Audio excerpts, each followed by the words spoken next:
ఒక ఆడది ఎంతటి అందగత్తైనా సరే గుర్తుపెట్టుకో, ఎవరో వస్తారులే ఏదో చేస్తారులే అని ఎదురు చూడకు.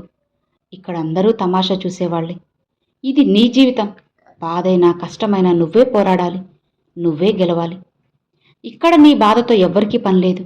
అందరికీ కేవలం ఎంటర్టైన్మెంట్ మాత్రమే కావాలి. నీలానే ఉంటే నీ వాళ్ళైపోరు కదా. వాళ్ళున్నారు వీళ్ళున్నారు అని చెప్పి నేను కష్టంలో ఉంటే సాయం చేస్తారు అని నమ్మి మోసపోవద్దు. నిజం తెలుసుకొని నీ కాళ్ళ మీద నువ్వు నిలబడు. వాళ్ళని ఎలా అయినా సరే అనగదొక్కాలి. వాళ్ళు స్థలాలు కొంటున్నారు, పొలాలు కొంటున్నారు, భార్యకు నగలు నట్రా చేయిస్తున్నారు. మా ముందర పెరిగి ఇప్పుడు మాకంటే పై స్థాయికి పోయి మాకంటే ఎక్కువగా ఎదిగిపోతున్నాడు. వీళ్ళని ఎలా అయినా కిందకి తొక్కేయాలి అని చెప్పి ఎంతోమంది మనుషులు నిన్ను తొక్కేయాలని చూస్తే కంగారు పడకు, వాళ్ళని దేవుడు తొక్కేస్తాడులే. ఒత్తిడి లేని ఉద్యోగం లేదు, నష్టం లేని కష్టం లేని వ్యవసాయం లేదు కదా. బాధలు లేని సంసారం లేదు, సమస్యలు లేని మనిషి అంటూ ఈ లోకంలో లేనే లేరు. ఇవన్నీ సాధిస్తేనే దాటితేనే జీవితం. ఇప్పుడు నువ్వు ఈరోజు అబద్ధాలు చెప్పి ఒకరి మీద నిందలు వేస్తే ఈ క్షణం నీలాంటి 10 మందికి నువ్వు కరెక్ట్ అనిపించొచ్చు. కానీ కాలం నీకు వ్యతిరేకంగా మారే రోజంటూ ఒకటి ఖచ్చితంగా వస్తుంది. ఆ రోజు నువ్వు వందలాది మందిలో దోషిగా నిలబడాల్సిందే. కాబట్టి నువ్వు చేసే ప్రతి పాపం అప్పు లాంటిది. ఏదో ఒక రోజు దానికి వడ్డీతో సహా నువ్వు తీర్చాల్సింది. అందుకే ఒకరికి మంచి చేయాలన్న ఆలోచన ఖచ్చితంగా నువ్వు కలిగి ఉండాలి. అప్పుడే కదా నీకు కూడా మంచి జరుగుతుంది. అడవిలో తిరిగే పులిని నమ్మొచ్చు, నీటిలో ఈదే ముసలిని నమ్మొచ్చు. కానీ అస్తమానం నటిస్తూ నమ్మించాలని చూసే వాళ్ళ నీడని కూడా నువ్వు నమ్మకూడదు. మనిషి జీవితమంతా డబ్బుతో, డబ్బు చేత, డబ్బు కొరకే నడుస్తుంది. తన జీవితంలో ఈ సత్యాన్ని సరిగ్గా అర్థం చేసుకున్నవాడే జ్ఞాని, అర్థం చేసుకోలేని వాడే అజ్ఞాని. సూర్యుడు తూర్పున ఉదయిస్తాడు అన్నది ఎంత నిజమో, డబ్బు లేకపోతే మనిషి బ్రతకలేడు అన్నది కూడా అంతే కఠినమైన నిజం. డబ్బు అమ్మాయి లాంటిది. ప్రాణానికి ప్రాణంగా ప్రేమించే వాళ్ళనే ఇష్టపడుతుంది. అడ్డదారిలో దగ్గరవ్వాలని చూస్తే అసహ్యించుకుంటుంది. జాగ్రత్త. ఎవరైనా నాకు డబ్బు మీద ఆసక్తి లేదు అంటే వాడికి డబ్బు సంపాదించడం చేత కాదు అని ఒప్పుకుంటున్నాడు అని అర్థం. లైఫ్లో సెటిల్ అవ్వడానికి కొడుకుకి ఇచ్చే టైం కూతురికి ఎందుకు ఇవ్వలేరు? కొడుకు పెళ్లికి లేని తొందర కూతురు పెళ్లికే ఎందుకు? మాట్లాడితే వాళ్ళు వీళ్ళు ఏమనుకుంటారో అనుకుంటాం. కానీ ఇష్టం లేని పెళ్లి చేసుకుని కూతురు కష్టపడుతుంటే బాధపడేది మీరే. మనం ఒకరికి మేలు చేసి ఎప్పుడూ జ్ఞాపకం పెట్టుకోవద్దు. కానీ ఒకరు మనకి మేలు చేస్తే మాత్రం ఎప్పుడూ మర్చిపోవద్దు. బంధాన్ని కాపాడుకోవడానికి తల వంచాల్సి వస్తే వంచేసే. కానీ ప్రతిసారి నువ్వే తల వంచాల్సి వస్తే ఆ బంధాన్నే వదిలేసే. మనం అన్నీ కోల్పోయినా ఆత్మవిశ్వాసాన్ని కోల్పోకూడదు. అదొక్కటి ఉంటే చాలు, కోల్పోయినవన్నీ కూడా తిరిగి దక్కించుకోవచ్చు. నిన్నటి రోజున నువ్వు అనుకున్నది జరగలేదు అని ఆలోచిస్తూ కూర్చోకు. నీకోసం దేవుడు ఈరోజు అన్నది ఒకటి ఇచ్చాడు కదా. కొత్త ఉత్సాహంతో మరొకసారి ప్రయత్నించు. ఎన్నో అద్భుతాలు సాధించవచ్చు. గుర్తుపెట్టుకో, పొరపాటున కూడా నిన్ను నువ్వు ఎవ్వరితోనూ పోల్చుకోవద్దు. ఎవ్వరితోనూ పోటీ పడకు. నీకంటూ ఒక చెరగని ముద్ర ఉంది. ఇక అదే నీ ఆత్మవిశ్వాసం. దానితోనే ముందుకు అడుగువేయి. నీకు విజయం వస్తుంది. నువ్వు ఎంత తక్కువ మాట్లాడితే అంత విలువ, ఎంత తక్కువ ప్రేమిస్తే అంత మనశ్శాంతి. ఇతరులకి ఎంత దూరంగా ఉంటే అంత గౌరవం, ఎంత హద్దుల్లో ఉంటే అంత మర్యాద. అలానే ఇతరుల నుంచి ఎంత తక్కువగా ఆశిస్తే అంత ప్రశాంతత, ఎంత నిగ్రహంతో ఉంటే అంత అగ్రస్థానం. ఇవే జీవితంలో గుర్తుపెట్టుకోవాల్సిన విషయాలు. ఒక మగాడు మంచివాడు అని అతని తల్లి కాదు, అక్క కాదు, చెల్లి కాదు, కూతురు కాదు, ఆఖరికి స్నేహితురాలు కూడా కాదు, అతని భార్య చెప్పాలి. ఎందుకంటే అతని నిజస్వరూపం ఏంటో తనకంటే బాగా ఇంకెవరికీ తెలియదు కాబట్టి. ఒక మనిషి దగ్గర డబ్బు లేకపోతే ఆ మనిషి ఎంత మంచివాడైనా ఎవ్వరికి అవసరం లేదు. డబ్బున్నవాడు ఎంత చెడ్డవాడైనా సరే అతన్నే కోరుకుంటారు.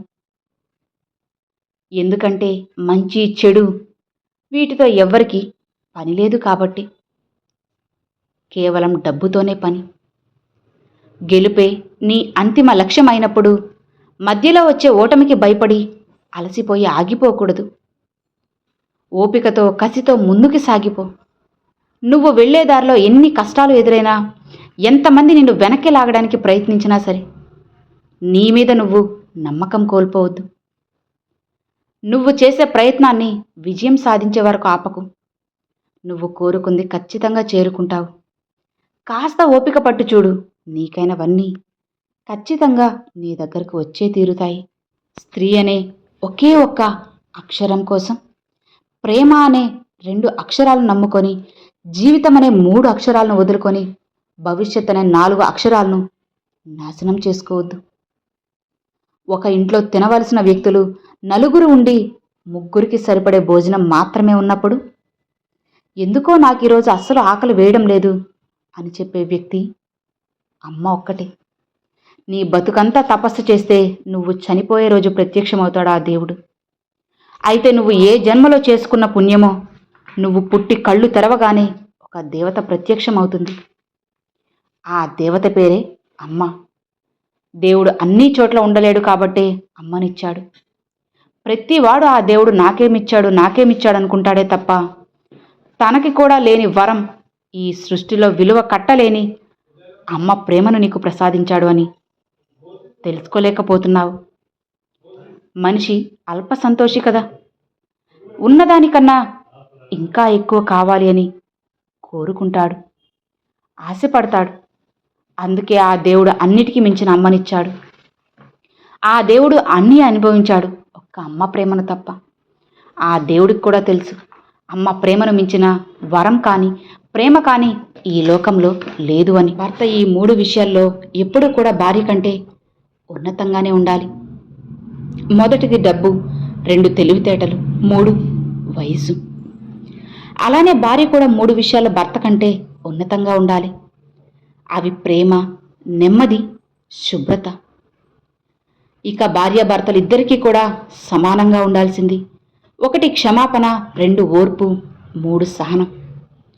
ఒక మగాడు సెటిల్ అవ్వాలంటే చదువు, జాబు, ఇల్లు, భార్య ఇలా అన్నీ కావాలి. కానీ ఒక అమ్మాయి సెటిల్ అవ్వాలంటే సింపుల్గా పెళ్లి చేసుకుంటే సరిపోతుంది. అసలు ఈ లోకంలో ఉన్న మనుషులు ఎలాంటి వారంటే, మనిషి బ్రతికుండగా మాట్లాడరు, ఎందుకంటే అహం అడ్డొస్తుంది. చనిపోయిన తర్వాత ఒక్కసారి మాట్లాడదాం అనుకుంటారు, కానీ మాట్లాడలేరు. చావుల దగ్గర ఏడుపులు కూడా అంతే. బతికి ఉండగా మాట్లాడరు, చచ్చాక కొడుకు వచ్చాడు చూడు, కూతురు వచ్చింది చూడు అంటూ బోరున ఏడుస్తారు. బ్రతికి ఉండగా కనీసం మాట్లాడలేకపోయిన వాళ్ళు చనిపోయిన తర్వాత వచ్చి డ్రామాలాడుతారు. ఒక ఆడది ఎంత అందగత్తైనా సరే ఆమె జీవితంలో భరించలేని బాధ కలిగించే విషయం ఏదైనా ఉంది అంటే అది తన భర్త తనకు సవితిని తీసుకురావడమే. అంతకన్నా బాధ ఆ ఆడదాని జీవితంలో ఇంకొకటి లేదు. కానీ ప్రతి మగాడికి వాడి భార్య వెండిపళ్ళెం లాంటిది. అందులో పచ్చడి మెతుకులు తిన్నా శుభ్రంగా కడిగి భద్రంగా దాచుకుంటాడు. మరి బయట ఆడది విస్తరాకు లాంటిది. అందులో బిర్యానీ తిన్నా సరే చెత్తబుట్టలో పడేస్తాడు. అసలు దేవుడుగా పొట్టిగా ఉండే అమ్మాయిని ఎందుకు పుట్టించాడో తెలుసా?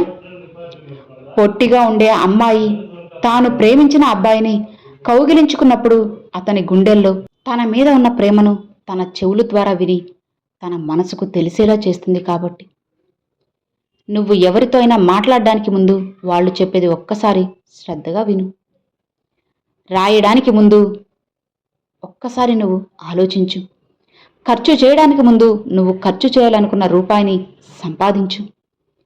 ఏ వ్యాపారంలో అయినా పెట్టుబడి పెట్టే ముందు నలుగురిని నువ్వు విచారించు. ఏదైనా ఆక్షేపించే ముందు బాగా ఆలోచించు. దేనికి పనికిరాని మనిషి ఈ ప్రపంచంలో ఎవ్వరూ లేరు కదా. కొందరిలో తెలివితేటలు తక్కువగా ఉండొచ్చు, కానీ వారు ఎక్కువగా కష్టపడి శ్రమతో గొప్పవారవుతారు. కొందరిలో తెలివితేటలు ఎక్కువగా ఉండొచ్చు, కానీ వీరు బద్ధకానికి లోనైతే జీవితంలో ఏం సాధించలేరు. దేవుడు అందరికీ అన్నీ ఇవ్వడు. ఒకవేళ అలా ఇస్తే ఈ మనిషికి దేవుడు గుర్తురాడు కదా.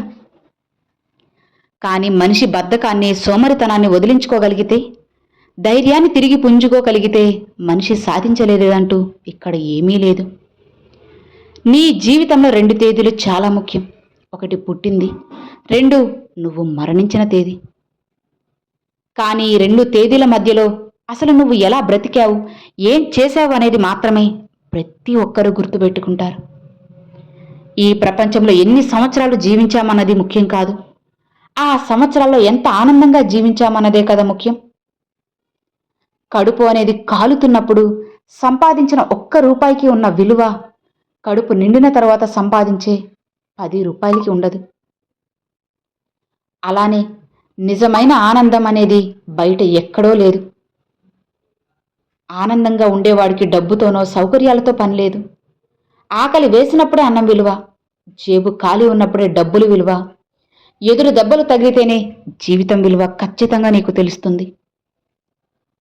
మనకు కావలసిన వాళ్ళు దూరం అయితే ఎలా ఉన్నారో అన్న భయం, ఆ భయం నీలో ఉంటే నీకు ఖచ్చితంగా వాళ్ళ మీద ప్రేమ ఉన్నట్లే.